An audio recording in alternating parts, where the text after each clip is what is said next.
재미없고 딱딱한 역사를 쉽고 재미있게 배우는 방송 역사 팟캐스트 우리들의 사생활. 네, 다시 여러분들께 찾아왔습니다. 반갑습니다. 우! 네. 혼자밖에 없으니까 되게 민망하네요 이거. 네, 이번엔 게스트가 한 명이네요. 너무 마음이 아프고요. 저번 한국 근현대 사학사 3편입니다. 네. 이제 드디어 막바지로 달려가고 있는데 정말 기분이 좋습니다. 아니 기분 좋으면은 기분이 좋게 얘기를 하란 말이에요 아저씨. 아, 지송. 제가 해볼까요? 정말 기분이 좋습니다. 기분 좋아 보여요? 기분 좋아 보이네요. 아 그래요? 알겠습니다. 그럼 네. 넘어가죠. 네. 저번에 이제 1970년대에 이제 박정희 정권 당시에 이제 그 역사학의 성과까지 얘기를 하셨죠. 역사학의 성과까지 했고요. 제발 뺏지 마시고. 아니 지금 진행이 답답하잖아요 아저씨. 지송. 게임 그만 하시고요. 게임 안 하고 있는데요? 네. 어쨌든 이제는 이제 1980년대의 역사학으로 한번 들어가 보려고 합니다. 1980년대를 대표하는 역사학은 역시 민중사학론이라고 얘기를 할 수 있는데요. 민중사학이라는 것은 이제 지금까지의 역사가 지배계급에만 주목을 했다고 얘기를 하면서 지금까지 주목받지 못했던 민중이라는 존재에 대해서 한번 좀 민중이라는 존재에 주목을 하는 역사학의 그 한 분야입니다. 아니 너무 어물어물대면서 말씀하시는 거 아닙니까? 아니, 기침 소리 때문에 정신이 없어서. 아 죄송합니다. 제가 목이 아파가지고.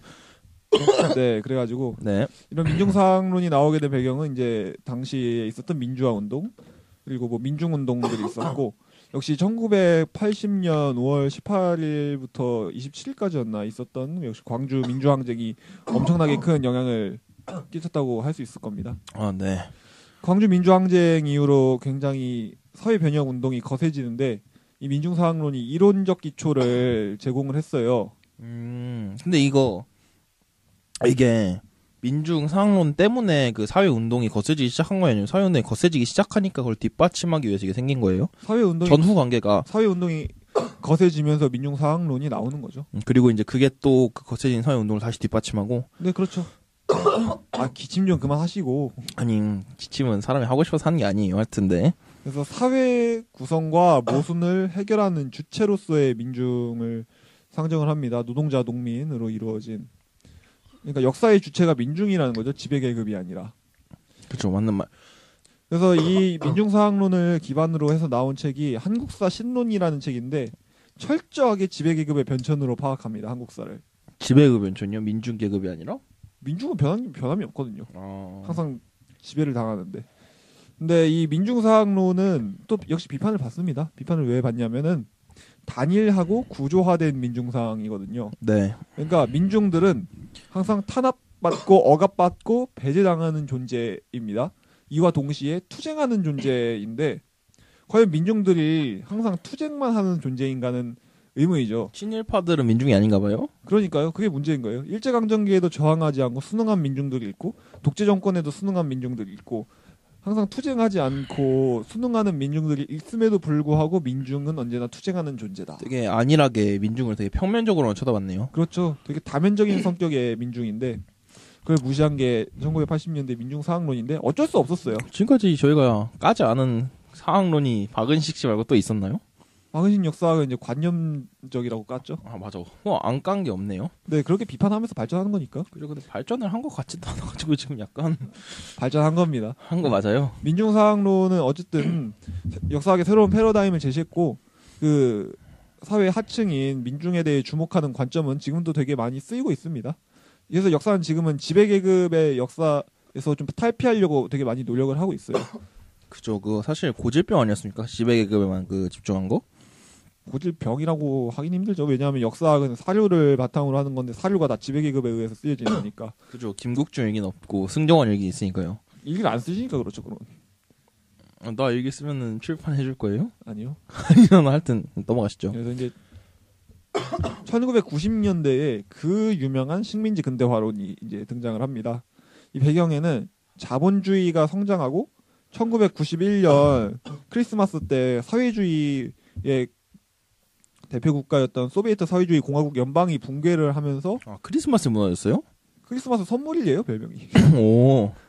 그래가지고 이제 식민지 근대화론이라는 게 나와요. 그러니까 자본주의 진영이 승리했다 이렇게 말할 수 있는데 그 내용이 뭐냐면은 식민지 개발자로서의 일본 제국주의. 그게 뭐냐면은 그러니까 철도나 뭐 항만 뭐 그런 사회 간접 자본들을 건설했다는 거죠. 일제가. 그거 자기가 편하게 쓰려고 한 거 아니에요? 뭐 그렇죠. 어쨌든 식민지 시기에도 자본주의가 성장을 했다. 그러니까 연평균 4% 정도의 경제 성장을 했습니다. 이거 옹호하는 거예요 지금 식민 지배를? 식민지 근대화론요? 네. 뭐 어느 정도는 그렇다고 볼 수 있겠죠. 그래서 이게 한국 경제 성장의 배경이 됐어요. 한국 전쟁으로 이런 일제가 만들었던 철도라든지 항만이라든지 그런 기반이 대부분 파괴되었지만 식민지 시대에 근대를 경험해 봤기 때문에 경제 개발에 영향을 주었고 우리가 근대를 달성할 수 있었다라는 게 식근론이고 박정희 대통령은 일본의 근대 교육을 받은 사람이니까 그러니까 하나의 예시로 듭니다. 그러면은 이 사람들의 얘기는 그이가 식민지 시대를 거쳤기 때문에 조금 더 발전이 빨라졌다는 소리예요? 그러니까 만약에 저희가 네. 그러니까 식민지배를 받지 않고 그냥 자체적으로 계속 조선 왕조에서 뭐 대한 제국을 계속 유지했다면은 그러니까 우리가 지금처럼 빠른 성장 속도는 얻지 못하고 막 개도국 정도에 당겼을 것이다라는 주장하는 건가요, 이 사람은? 이게 식근론도 한두 종류가 아닙니다. 그래서 그래요? 그러니까 대한제국 시기의 근대화를 어느 정도 인정하면서 식근론을 할 수도 있어요. 그런 입장에서는 이제 어쨌든 식민지가 있었던 건 사실이니까 그걸 이제 인정하자라는 게 이제 뭐 대한제국 시기에 뭐 근대화도 어느 정도 인정한다고 할 수 있고 그런 그 시대의 근대화는 아예 깡그리 부정을 해버리고 일제 아니었으면 우리 근대화 못했다라고 주장하는 것도 있고. 그거 약간 친일파들 주장 아닌가요? 뭐 지금에 있어서 뭐 친일파라고 할 수도 없고죠. 뭐 일본의 지배를 당한 나라는 아니니까.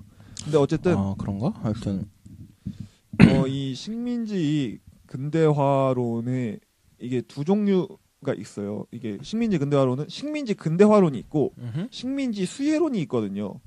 그 식수론 혹은 식혜론이라고 하는데 식민지 근대화론은 줄여서 식근론이라고 하고 근데 비락식혜 아니고요. 네. 네, 그게 뭐냐면 식민지 근대화론은 식민지 시기에 경제 성장을 했다. 여기까지가 식민지 근대화론입니다. 근데 수혜론은 식민지 수혜화론은 식민지 시기에 경제 성장을 했고 그 덕분에 우리 한국 민족들은 만성적인 가난에서 벗어나서 개꿀 너무 좋았다. 일본 제국 짱짱이다. 이게 식민지 수혜론입니다. 일본을 더 거세게 빠느냐 아니면은 그냥 팩트만 인정하느냐 문제군요. 네, 그렇죠. 그래서 하여간 이 식근론에 대해서는 일단 팩트입니다. 팩트예요. 그죠. 식근론은 괜찮은 것 같아요. 나쁘진 않아 보여. 사회 간접 자본 건설된 거 사실이고 맞죠. 팩트죠. 경제 성장한 것도 사실인데 팩트죠. 한국 사학계 입장은 그냥 가축 축사 개선된 거랑 동일하다고 봅니다. 그러니까 가축의 축사를 아무리 깨끗하게 해줘봤자 미비했단 거죠. 미비했다는 게 아니라 그 목적을 보는 거죠. 가축 축사를 개선하는 게 그게 가축들을 위해서 하는 게 아니라 가축 기르는 사람들을 위해서 그러는 거잖아요. 그래도 딱 그 말이죠. 일본이 편하게 하려고 쓴 거니까. 네, 그렇죠. 그런데 뭐 사회자부 근데 이게 사실에는 부합을 해요. 이 식근론이. 근데 역사 해석의 차이인 거죠. 어떻게 보면 제가 누누이 강조하는 사실과 진실의 불일치. 이게 식근론이라고 볼 수 있고. 혹시 요즘도 식혜론을 주장하는 사람이 있나요? 뉴라이트요. 뉴라이트가 그런 주장하는 거였어요? 네, 이건 좀 이따가 자세하게 설명해드리겠습니다.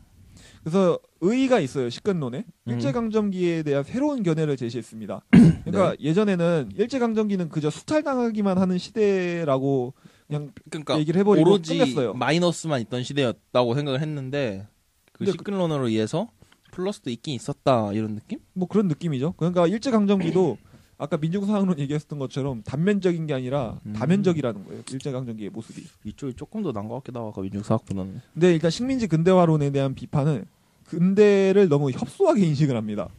그러니까 아까도 그러지 않았어요? 근대화는 오로지 경제라고 한 사람이 저번 화에도 있던 것 같은데. 네, 박정희 대통령. 그러니까 박정희 대통령. 근데 근대화를 철저하게 경제 부분의 성장에만 국한해서 이해를 하고 있어요. 근데 근대화라는 게 돈만 오지게 많다고 근대화가 되는 게 아니거든요. 그렇죠.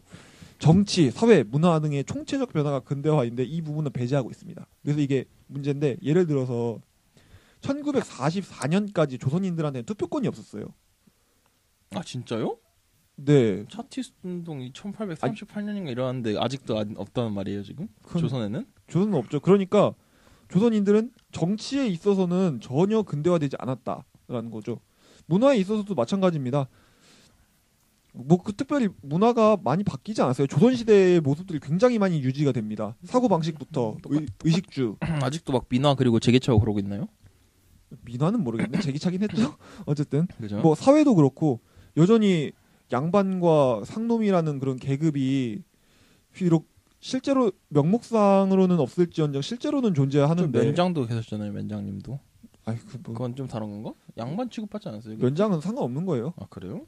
그게 면장은 관직이잖아요. 그거는 양반이든 상놈이든 할 수 있는 거니까. 아, 상놈도 할 수 있어요? 면장? 아 이때는 뭐였더라? 법으로 정해진 계급이라는 건 없는 시대니까. 아. 그래서 사회도 조선시대랑 똑같고 문화도 똑같고 정치도 후진데 이게 무슨 근대화냐? 체제만 바뀌었네요. 경제랑 체제랑. 체제는 안 바뀌었죠. 경제만 그대로인 거지. 체제가 안 바뀌었나? 그래도 일단은 그 신분제가 없어지지 않았어요? 일단은? 신분제가 없어진 거는 맞는데 네. 그냥 왕조의 지배에서 일제의 지배로 그냥 바뀐 거예요. 그냥 지배하는 것만. 지배하는 사람들만 바뀌고 지배 주체만 바뀌고 그 피지배 주체는 똑같다는 거죠. 그러니까 지배하는 주체만 바뀌고 그러니까 지배하는 방식도 비슷하고 응. 그 외에 뭐 사회의 여러 모습도 많이 비슷했다. 그런 거죠 실제로. 그래가지고 시큰노는 이런 문제점이 있지만 어쨌든 나름의 의의가 있습니다. 그나마 여기서 지금까지 들은 것 중에 가장 의의가 있는 것 같네요. 물론 박은직 씨 이후로. 그래서 이제 2000년대에 뉴라이트라는 게 등장합니다. 되게 유명하죠 뉴라이트. 뉴라이트 유명하죠. 뉴라이트 솔직히 말하면은 진짜 정치나 뭐 역사 같은 거에 대한 진짜 일자 무식인 사람들도 뉴라이트 정도는 들어봤을 정도로 뉴라이트 문제 많다고 들었거든요. 저는 일단 뭐 얘기하시죠. 네. 그래서 뉴라이트가 어떻게 확산이 되는 배경은 일단 신자유주의가 확산이 됩니다. 신자유주의가 확산이 되고 신자유주의가 하이에크 그 사람이요? 뭐 하이에크도 신자유주의자죠. 네. 그리고 과거사 청산이라는 거에 대한 반동이거든요. 그러니까 노무현 정권 시절에 친일 반민족 행위 진상규명위원회라는 게 생기고 활동을 했는데 그거에 대한 일종의 반동입니다. 그리고 선진화 개념이라는 게 만들어져요. 그러니까 근데 과거사 청산에 대한 반동이란 거는 친일파를 벌하지 말자 이런 느낌이에요? 아까 식근론이랑 연결되는 건데 뭐 식민지 시대에 근대화 있었고 그거 좋아요 이런 거예요. 아 그래요? 이 사람은 식혜론에 가깝다 싶죠 아까. 식혜론에 가까워요. 선진화 개념이 대두가 됩니다. 그러니까 산업화가 있었고 민주화가 있었는데 산업화 민주화를 넘어선 선진화에 도달해야 된다는 개념이 대두되었고 거기서 나온 게 뉴라이트인데 그러니까 근대주의적 사고를 합니다. 그러니까 인간은 시장적 존재예요. 그죠? 에덤 스미스인가요, 이 사람? 하여튼. 어쨌든 근데 인간이 시장적 존재인지는 아무도 모르는 건데 그렇게 상정을 해버리고 그렇기 때문에 자본주의는 인류가 반드시 달성해야 될 체제가 됩니다. 이 사람도 약간 결론을 정해놓고 그거에 논리를 피네요. 근데 이것도 결론 정해놨어요. 추박정의나 아니면 식민사관처럼 약간 그런 느낌이네요, 이 사람들도. 그래서 자본주의가 아니다? 이건 야만인 거거든요. 그래서 계몽의 대상이 돼요. 그러면 북한은 어떤 존재가 될까요? 야만인. 네. 그래서 북한 야만론입니다, 이게. 아, 이 사람들 뭐 진리를 찾았나요? 어떻게 인간이 시장적으로 존재하는 걸 알아, 자기들이? 그거는 그냥 자기들 뇌에서 나오는 건데 인간은 시장적 존재인 성격이 있어요, 분명. 있긴 해요? 있긴 한데 시장적 존재라고만 볼 수 없는 부분들이 많이 있거든요. 그런 거 깡그리 무시하고 인간을 굉장히 단면적인 존재로 봤어요. 절레절레. 아까 민중사학처럼 민중사학도랑도 비슷한 점이 있는 거죠. 그죠. 하여튼 뇌피셜이죠, 이런 게 뇌피셜. 네. 식민지 근대화론이 이제 뉴라이트의 이제 네. 합류하면서 식혜론으로 이어지게 됩니다. 네. 식혜론으로 가지 않은 식근론은 여전히 남아 있어가지고 그건 이제 사학계에서 나름 논의의 대상이 되고 있고. 그죠. 국가주의적 사고를 해요. 그러니까 이게 국가예요, 아니면 국수주의적이에요? 국가주의예요. 국가주의적. 오케이. 그러니까 개인이 국가에 종속되고 국가가 우선하고 개인의 희생은 정당화된다는. 그 또 군인 정부로 돌아간 듯한 기분이 드네요. 근데 말씀드렸지 않습니까? 네. 그 노무현 정권의 그 과거사 청산에 대한 반동이라니까 이거. 그래서 네. 이런 역사관이에요. 그러니까 이승만의 건국, 사회주의를 배척하고 자본주의를 선택한 이승만의 건국의 위대함. 건국 대통령 이승만? 네. 혹시? 박정희의 부국. 경제 대통령 박정희? 안 돼. 이승만의 건국을 계승해서 국가를 부강하게 했습니다. 이거 어디서 많이 들은 논리인데요? 네. 그래서 어. 일배라는 게 나타난다는 예. 게 이거랑 무관하지 않은 거예요. 일배의 사상적 기초라고 보면 되죠. 뉴라이트가 그러니까 약간 점잖은 일배? 아니, 어디서 많이 들은 말이라 네.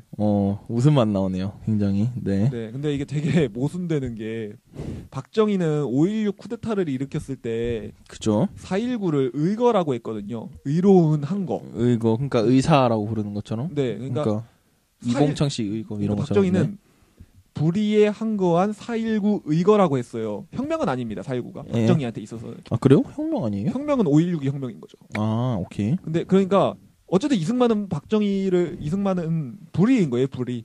박정희가 명목상으로는 그렇게 불의라고 했어요. 그리고 5.16 쿠데타를 4.19 의거를 계승하는 혁명이라고 얘기를 했습니다. 뭔 소리 하는 거야 그게. 그러니까 물론 그냥 갖다 붙인 거지만 예. 어쨌든 명목상으로는 4.19의 의의를 부정하지 못했어요. 아. 그러니까 박정희는 이승만을 불의로 규정을 했고 둘은 공존할 수가 없거든요. 뭔 서로가 불의라고 그러네요 서로를. 서로가 서로를 부정하는데 뉴라이트는 둘을 묶었어요. 그러니까 후대의 역사를 만든 거죠.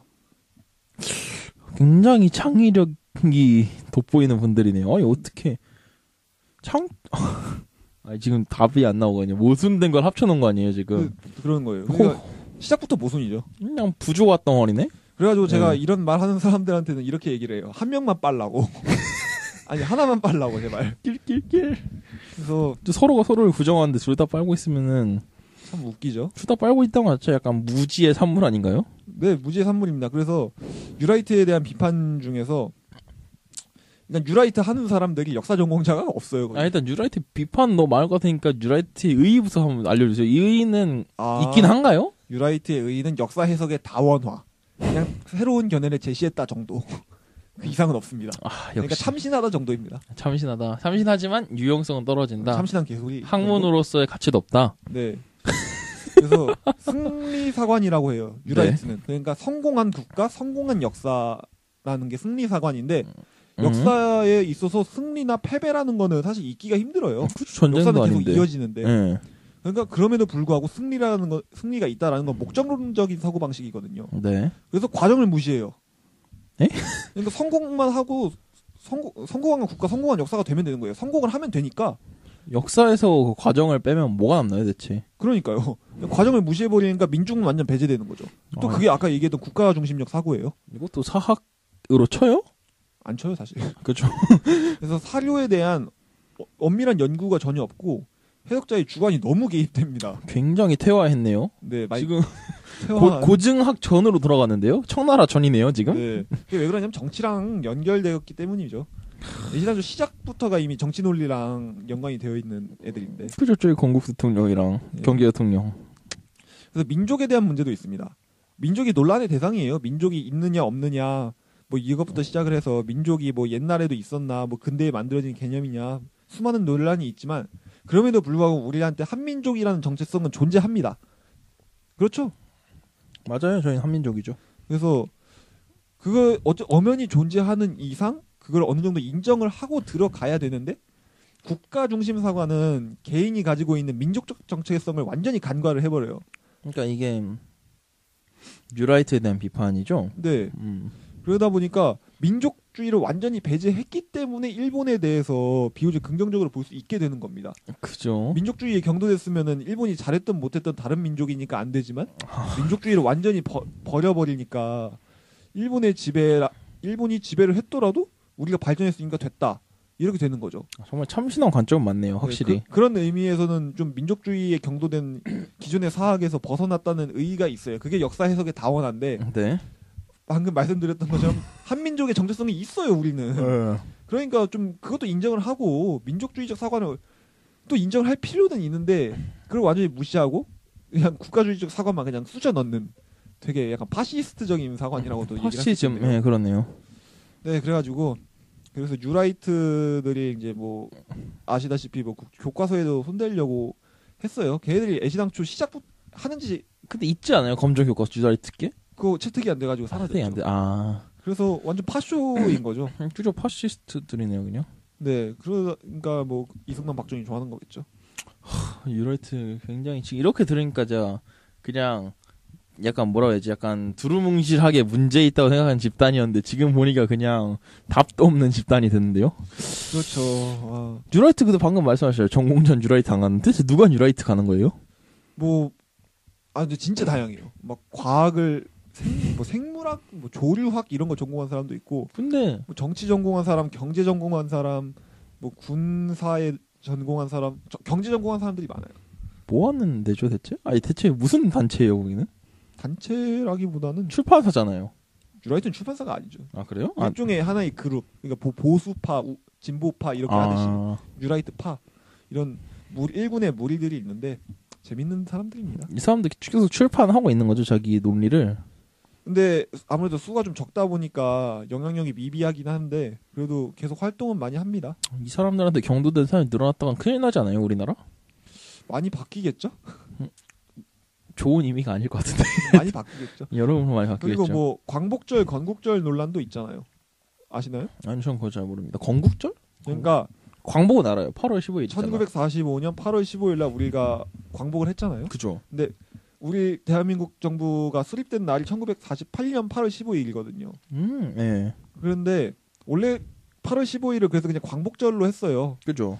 광복절로 했는데 어느 순간 그게 건국절이라는 거 해야 된다. 그러니까 건국이 광복에 우선하는 거죠. 건국을 광복보다 더 높게 보니까 건국절로도 해야 된다라는 게 2000년대 중후반에 이제 와서 나오는 건데. 예, 뉴라이트 의견이면 여러 명의 의견이에요. 뉴라이트요. 그죠. 정말이지 민족이라고는 생각도 안 했군요. 네, 어쨌든 근데 건국을 근데 중요한 게 1948년 8월 15일을 과연 정말 나라가 세워진 건국으로 봐야 되는가에 대해서는 문제가 있는 게 만약에 그걸 건국으로 인정을 해버리게 되면 1919년 이제 3.1운동 이후에 만들어진 임시정부가 그러니까 임시정부의 활동이 많이 무시가 돼버리니까 그런 의도에서 건국절을 미는 거예요. 사실 뉴라이트는 그 시원이 친일 반역자들 후손이다 보니까 그러니까 지금 임시정부를 백지화하려고 미는 게 건국절이라고요? 네, 근데 참 웃긴 게 이승만은 임시정부에서 활동했었던 사람인데. 그러니까. 모순으로 진짜 가득해요. 임시정부 대통령 하지 않았나요? 초대 대통령이죠. 그러니까 초대 대통령이잖아요. 물론 탄핵당하고 쫓겨났지만. 이 사람 대체 뭐 하는 사람들이죠, 이 사람들은? 그러니까 역사 전공자가 아니니까 사료에 대한 엄밀한 비판 전혀 없고, 그러니까 역사에 있어서 역사가가 갖춰야 될 기본적 소양도, 역사를 연구함에 있어서 사용해야 할 방법도 하나도 없이 그냥 약간 어그로꾼들 아니에요? 그런 것도 있고 그냥 자기가 보고 싶은 것만 보는 거죠. 이 사람들보다는 조금 더 환단고기가 그나마 역사적 고증 같은 것도 있는 것 같아요. 둘 다 똑같습니다. 저 똑같아요? 유사역사학 관련해서는 이것도 유사역사학으로 편입해야 되는 거 아니에요, 솔직히?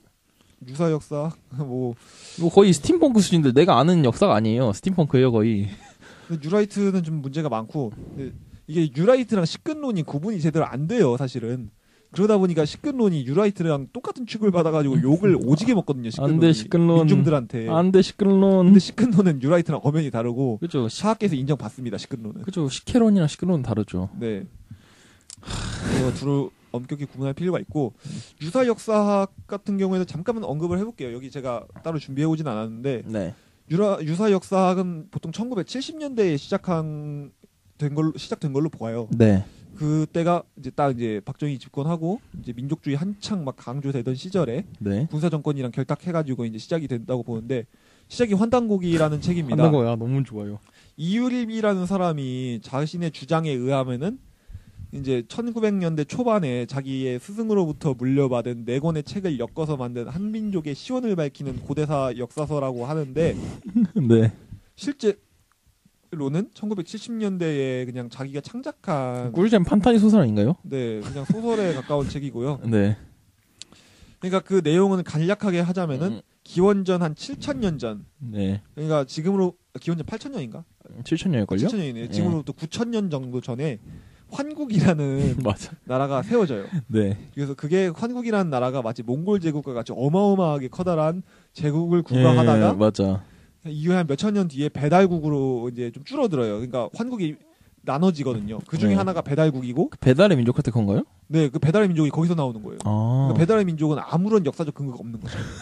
그래서 그 배달국이 이후에 고조선이 되고 뭐 부여가 되고 고조선 뭐 고구려로 이어지고 고구려에서 뭐 고려로 이어지는데 조선을 까요. 엄청 깝니다. 조선을 까요? 네, 사대주의 뭐 찌들었다고 하면서 조선을 굉장히 폄하하는데 네, 뭐 이런 게 대충의 요지예요. 그 환단곡이 베리에이션 되게 많은 거 알아요? 그런가요? 어떤 거는 로마에서 우리나라가 시작했다 그러고 어떤 거는 몽골의 어디지? 아니 러시아의 네르바호 옆에 우리나라의 시초가 있다 그러고 바이카로 아닌가요? 바이카로? 네, 바이카로였다 맞아. 바이카로. 뭐 어떤 애는 몽골에서 생겼다 그러고 어떤 심지어 아메리카에도 우리나라에 선조가 있다 그러고. 네. 그래가지고 뭐 그 사람들 같은 경우에는 그 중국의 상나라, 네. 그러니까 주나라에 의해 망하고 그 상나라 유민들이 하상주. 네. 아메리카로 넘어가서 아메리카 원주민이 되고 저기 북극 쪽으로 가가지고 에스키모가 됐다고 얘기를 합니다. 그래서 에스키모랑 아메리카 원주민들은 다 우리 친척이라고 얘기를 해요. 근데 일단 이게 말이 안 되는 게 네. 7,000년 전에 아시아를 거의 뒤덮을 정도의 거대한 제국은 있을 수가 없습니다. 이제 겨우 신석기 시대 시작하는데 무슨 그렇게 큰 제국이 있어요. 대체 어떤 무기를 쓴 거죠? 그 사람들 혼자 오버 테크놀로지로 막 청동기라도 휘둘렀나요? 그러니까요.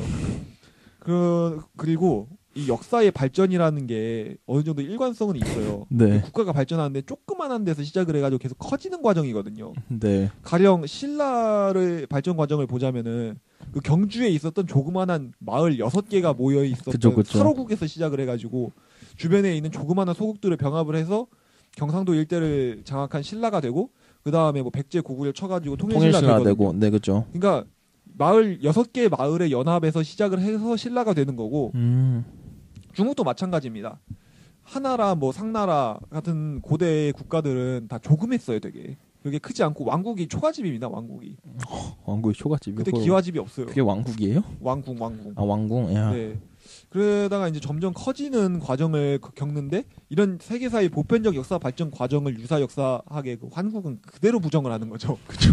환국은 그러니까 커다란 국가가 계속해서 쪼개지는 과정인데 정반된 반대잖아요. 거예요. 정반된 거예요. 야. 근데 이게 왜 문제냐면은 그러니까 문제예요? 그냥 재밌게 웃고 즐기면 되는 거 아니에요? 유사 역사학 같은 경우에는 네. 우리 민족이 과거에 전 세계의 모든 민족을 지배하는 가장 우월한 민족이었다라는 민족주의랑 귀결되는군요. 민족주의로. 아주 극단적인 민족주의인 거죠. 민족의 우월성과 열등성을 전제로 하는. 그러니까 약간 그런 느낌이죠. 이미 우리가 지금은 뭐 미국이나 그런 데에 밀려서 대국 취급 못 받지만 어차피 저놈들은 다 우리 딱갈이었다. 약간 이런 느낌 아닌가요? 네, 그런 식으로 옛날에는 네. 위안을 삼는 동시에 과거의 영광을 회복해야 한다. 이제 이러면은 이게 똑같은 예시가 실제로 역사에 있거든요. 진짜요? 그 히틀러 아리아인이요. 히틀러가 딱 이랬어요. 그러니까 위대한 게르만인의 역사를 굉장히 강조했거든요. 네. 그래서 순수한 뭐 민족적 혈통을 위해서 유대인 죽이고, 맞아요. 이집시 죽이고, 그리고 그 히틀러가 이런 이념을 제시해요. 그러니까 독일 제1제국과 독일 제2제국을 계승하는 위대한 독일 제3제국을 건설한다. 독일 제1제국, 2제국이 뭐예요? 신성로마 제국? 제1제국은 신성로마 제국이고, 네, 신성로마. 제2제국이 빌헬렘 제국이고, 빌헬렘 제국. 제3제국이 이제 히틀러의 나치 독일인데. 그 위대한 독일, 위대한 역사, 우리는 위대했다. 과거의 위대한 영광을 복원하자. 이게 히틀러였거든요. 그러니까 히틀러의 논리랑 똑같은 거예요. 환국인가 봐, 환국. 그러니까 우리는 전 세계의 모든 민족을 지배했던 위대한 환국의 후예다. 근데 그렇게 보니까 약간 무서운 게 배달의 민족이라는 단어를 쓸 정도면은 그게 은근히 많이 퍼져 있는 거 아니에요? 엄청 많이 퍼져 있죠. 그리고 얘네가 무서운 게 증산교라고. 증산교요? 그거 나오잖아요. 해원상생. 네네네. 네. 그 종교랑 엮였어요. 이게 종교를 기반으로 삼게 되니까 얘네들이 새가 엄청 뿔죠. 예. 굉장히 큰 문제인데 유사 역사학에 대해서는 나중에 한번 자세하게 다뤄보겠습니다. 벌써 한국이 조금만 했는데도 벌써 깔깔 웃음이 나오네요. 네, 웃을 일이 아니에요. 되게 무서운 문제입니다. 그러니까 저는 그거를 그냥 판타지 소설로 인식하고 있거든요. 예. 근데 그거를 진짜로 받아들인 사람도 있다니까 약간 무섭기도 하네요. 그러니까 사실은 우리 안에 내재된 그런 열등감이라는 게 그런 아예 정반대의 방식으로 표출이 되는 거죠. 우리가 일본한테 식민지배 당했으니까 막 복수하고 싶고 그런 마음이 있으니까 그런 게 많이 퍼진다고 생각을 하고요. 여기 정도에서 이제 정리를 하고 21세기잖아요, 이제. 그죠, 21세기죠. 이제는 21세기. 21세기 역사의 흐름이라고 한다면은 동아시아사라는 걸 이제 한번 얘기를 해볼 수 있을 것 같은데. 과목도 생겼죠. 네. 동아시아사라는 게 뭐냐면은 한국사, 중국사, 일본사를 넘어선 동아시아사거든요. 그죠. 그러니까 일국사적 관점을 넘어서려고 하는 건데 한국, 중국, 일본이 사실 교류를 많이 하고 많이 연관되어 있잖아요. 네. 그래서 한국사, 중국사, 일본사를 따로 파악하는 게 아니라 동아시아사라는 개념으로 파악을 해가지고 역사적 연관성과 문화적 유사성을 굉장히 강조하는 동아시아라는 개념을 제시하는 게 동아시아사입니다. 약간 아닙니다. 잠깐 지금 대동아 홍영 생각 중이었어요. 대동아 홍영. 예. 네, 이게 좀 많이 상관이 없는 것 같고. 예, 그죠. 한국사를 객관적으로 파악을 하려고 합니다. 자국 중심주의를 상대화 시켜가지고 파악해 보려는 건데 이 동아시아사가 궁극적으로 추구하는 거는 지금까지 많이 싸웠잖아요. 한중일이. 그죠, 많이 싸웠죠. 이제 이거 딛고 이제 우리 동아시아 평화롭게 살자. 이게 이제 동아시아사가 추구하는 궁극적인 바입니다. 그러니까 그런 얘기도 있잖아요. 그 뭐지? 유나이티드 스테이트 오브 아시아를 만들자고 하는 사람도 있던데. 아, 그런가요? 대동아 공영이네요. 그죠. USE도 만들자 그러잖아요. 유럽에서는. 아, 내가 참 놀랍네요. 그죠. USE가 만들어지면 이제 로마 제국 정도로 보면 되겠네요. 그죠. 이제 저희 USA는 그럼 USA 또 다른 아시아는 이제 약간 뭐 몽골 제국 정도로 보면 되나요? 그러면? 대동아 공영이죠, 그게. 그건 진짜 대동항공이죠. 그리고 이제 21세기 역사학의 흐름 중 하나로 미시사 연구가 활성화되었다라는 거를 꼽을 수가 있습니다. 그 미시사에 대해서는 첫 회에 나왔죠. 아주 잘 나왔죠. 네. 그거 참고하시고. 네. 그러니까 비트코인사도 생길 수 있죠. 네, 생길 수 있겠죠. 네. 제가 비트코인을 좀 하고 있어가지고. 네. 네. 그러니까 지금까지 소외되어 오던 대상들에 대해서 주목을 하게 되는 거예요. 민중이라든지 여성이라든지 또 민중들의 생활이라든지 뭐 아주 사소한 것들. 동물이라든가 요즘 동물 인권도 얘기 많잖아요. 동물을 인권은 뭐 사소한 게 맞긴 한데 동물은 우리가 다루는 분야는 아니고. 아, 그래요? 하여간 그런 미시사 연구, 뭐 민중사, 생활사, 대표적 여성사전에. 그리고 여성사 요즘 많이 떴죠. 엄청 떴죠. 요즘 페미니즘이 한간에 뭐라 하냐 열풍이잖아요. 하여튼. 근데 장안의 화제니까. 네, 장안의 화제. 그래가지고 이제 여성사 연구하시던 분들이 책도 많이 내시고 돈도 많이 벌고. 네. 그러니까 이게 자기 길 열심히 파는 게 참 중요해요. 맞아. 그러다가 트렌드 딱 뜨면 빵 뜨는 거 아니에요. 그러니까요. 그래가지고. 그러니까 지민 씨도 비트코인을 팔지 않고 기다리도록. 아, 네. 기다려보겠습니다. 네. 그래서 그 여성가족부 이번에 장관 되신 그 정현백 장관님이 원래 그 성균관대학교 사학과 교수님이셨거든요. 오. 여성사를 전공하신 분이에요. 저 만나 뵙고 왔어요. 아, 진짜요? 요번에 아까 시상식 갔다 말한 거 있잖아요. 예. 그 여성부 주관이어가지고. 아, 네. 장관님 보셨어요? 장관님한테 상장 받았죠. 전 꽃다발 받았고. 정현백 장관님이 쓰신 책도 읽어봤는데, 저 같은 경우에는. 네. 하여간, 근데 안타깝게도 미시사 연구가 여전히 미진합니다. 그죠. 왜냐면은. 네. 왜냐면 약간 약간 뭐라고 해야지. 우리들이 상식상으로 생각하는 세계사는 거시사잖아요, 대표적으로. 그렇죠. 로마사, 미국사, 뭐 영국사. 그리고 우리가 생각하는 미시사를 해봤자 영국의 뭐 혁명사, 뭐 독립사 그 독립운동사 이런 거죠. 미국 독립운동사. 근데 막 미시사가 그러니까 사실 뭐 화폐사 이런 거 알고 싶어하는 사람 별로 없잖아요. 그렇죠. 네. 전 뭐 알아야겠죠, 비트코인 하니까. 근데 이게 이제 네. 그것 때문에 역사학이 욕을 많이 먹어요. 그러니까 지배 계급의 권익을 대변하는 역사학 아니냐. 그리고 막 얘기하잖아요. 막 승자의 역사라고. 얘기를 하고 특히 남성 중심의 역사 아니냐, 여성을 그쵸. 완전히 배제한 역사 아니냐라고 욕을 먹는데 이거에 대해서 약간 변론을 하자면은 왜 미시사 연구가 활성화가 안 되냐면 사료가 부족해요. 그죠. 왜냐하면 그 전까지는 말 그대로 기록할 가치도 없다고 생각했던 것들이기 때문에. 그러니까 그래서 사료가 아주 부족한데 역사는 어쨌든 사료를 가지고 하는 학문이다 보니까 그죠. 필연적으로 지배 계급에 주목할 수밖에 없고 남성에 대해서 주목할 수밖에 없는 거예요. 강제로. 사료가 없으면은 사료가 없으니까 뉴라이트처럼 됩니다, 여러분. 근데 그 이제 없는 사료에다 이제 생각을 끼워 넣는 게 이제 뭐 유사 역사학이라든지 뉴라이트라고 볼 수 있는 건데. 네. 그래가지고 이게 사실은 우리가 뭐 지배 계급을 대변한다든지 남성의 권익만 대변한다든지라고 해가지고 뭐 그러는 건 아니고. 또 두 번째 문제가 여성사를 한다고 칩시다. 네. 근데 역사도 수요와 공급의 지배를 받거든요. 걸. 여성사는 최근에 생겼죠, 수요가. 아주 최근에 생겼고 수요도 적어요. 네, 그죠. 그러다 보니까 많이 안 하려고 하죠. 요즘 수요는 좀 괜찮아지긴 했는데 아직 그래도 사료가 없으니까 아까 말한 첫 번째 문제 때문에 수요도 안 생길 수밖에 안 생길 수밖에 없죠. 네. 또 여성사 자체에 대한 수요 공급도 물론 있지만 여성사를 연구함에 있어서 그 사료에 대한 공급이 있는 건데 역사학은 사료를 연구하는 학문이니까 사료가 많아야 돼요, 일단은. 그쵸, 그래야 뭐 연구할 거리가 있으니까. 안 그러면 축도 밥도 안 되죠. 네. 근데 여성사는 사료 공급이 잘 안 되거든요. 기록된 게 없어가지고. 그렇죠. 그러다 보니까 연구할 범위도 좁고 얼마 연구하다 보면 끝나요. 연구의 끝이 있어요. 그러다 보니까 안 하려고 하는 거죠. 끝이 있는 학문 재미가 없죠. 끝이 있다 보니까 이게 먹고 살기가 힘든 거예요. 그쵸. 아니 생각을 해봐요. 내가 맞아요. 아는 소리 맞는 말이야. 내가 뭐 박사 논문 여성사로 땄는데 한 10년쯤 연구하다 보니까 여성사 끝났어. 그럼 나 이제 뭐 먹고 살아? 박사는 다시 써야죠 새로운 걸로. 새로운 거 다시 시작해야 되니까 그게 너무 힘든 거죠. 그죠. 그러니까 안 할 만도 하죠. 안 하려고 하는 네. 건데 그럼에도 불구하고 미시사는 중요합니다. 그죠. 맞는 말이에요. 그래가지고 사실 모순이에요. 자 오늘의 방송은 결국 미시사가 중요하다. 아니 그 미시사가 활성화되고 있다. 네, 활성화되고 있다. 그래서 뭐 21세기 역사학의 흐름은 뭐 대강 이 정도라고 할 수 있을 것 같고 네. 이상 뭐 한국 근현대 시기에 사학의 흐름에 대해서 간략하게 알아보았는데 네. 네, 남상백군이 없는 게 아쉽지만 김국준 군은 이렇게 알아보신 소감이 어떠십니까? 이거 상중가 3부작이었잖아요. 네. 상은 완전 재미없고 네. 중부도 재밌어지다가 네. 하 오니까 정말 재밌네요. 아 그런가요? 그리고 이거 알아가면서 느낀 건데 예. 완벽한 사학은 하나도 없었네요 지금까지. 그러니까 비판 받을 필요가 없는 사학도 있잖아요. 네. 그런 것들은 거의 없네요. 박은식 씨 빼고는. 아니 박은식 역사도 비판 받았다니까요. 아니 그래도 덜 받았잖아요. 아, 네, 뭐 그렇죠. 그래도 관념적이다 이거밖에 없잖아요. 그죠? 비판 받은 게. 그러니까 유물 막 그런 게 부족하다, 고증이 부족하다 이런 거밖에 없지 않았어요? 근데 그렇다고 객관적이지 않았던 것도 아니고 그게. 뭐 아니 뭐 민족주의적 역사학이다 보니까 네. 이 민족주의적 역사학이 어떤 문제가 있느냐면은 제가 그 서양사 강좌라는 책을 읽었어요. 왜 읽었냐면은 저희 전공 교재여가지고. 네, 전공. 근데 그 대항해 시대에 유럽인들의 아메리카 진출에 대해서 비록 사람들 많이 죽었다 이렇게 얘기를 하는데도 불구하고 그 문화적 교류가 있었다라고 그러니까 사람 죽은 거랑 문화적 교류 있었다는 걸 대등하게 서술했어요. 그 책에서는. 근데 네.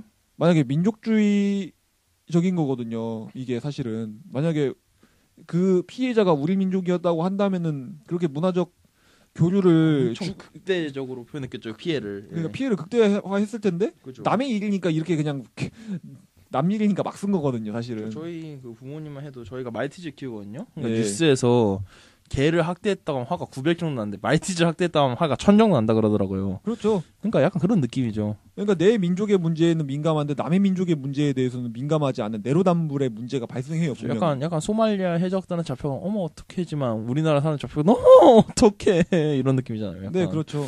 그게 사실은 민족주의 역사학의 근본적 문제예요. 박은식 선생의 문제도 사실은 그게 있어요. 민족주의 역사학은 근본적으로 문제가 있거든요. 아, 그렇구나. 뭐 어쨌든 이게 중요한 게 아닌데. 그래서 소감이 뭐 어떠냐고요? 그러니까 재밌었다고요. 그러니까 아. 처음에는 되게 사학사라고 하니까 진짜 엄청 딱딱했잖아요. 예. 근데 가면 갈수록 재밌었고 배워가는 것도 많았고 대충 사학의 발전 과정을 봤지만 앞으로 어떻게 발전할지는 정말 모르겠더라고요. 왜냐하면 하도 이것도 중구 난방으로 발전하다 보니까 네. 막 옛날사 막 이제 그 굴레에서 벗어나자 이런 사람도 있고 아직도 옛날 파고 있는 사람도 있고 이상한 짓 하는 사람들도 있고 하여튼 그래서 사학사 굉장히 재밌었던 것 같고 되게 이거 겉핥기로만 했잖아요. 예. 근데 제가 이거 하면서 겉핥기로만 한 게 느껴졌거든요. 네. 한번 제대로 파보고 싶은 생각도 있습니다. 아, 네, 네. 아주 좋습니다. 네, 이거 진짜 겉핥기로 딱 느껴져요. 들으면서 예. 많이 했는데도 하여튼 네. 이게 어쩔 수 없죠, 뭐. 그죠? 네, 한국 이제 사학사를 알아야 되는 이유는 사학을 제대로 해야 되니까.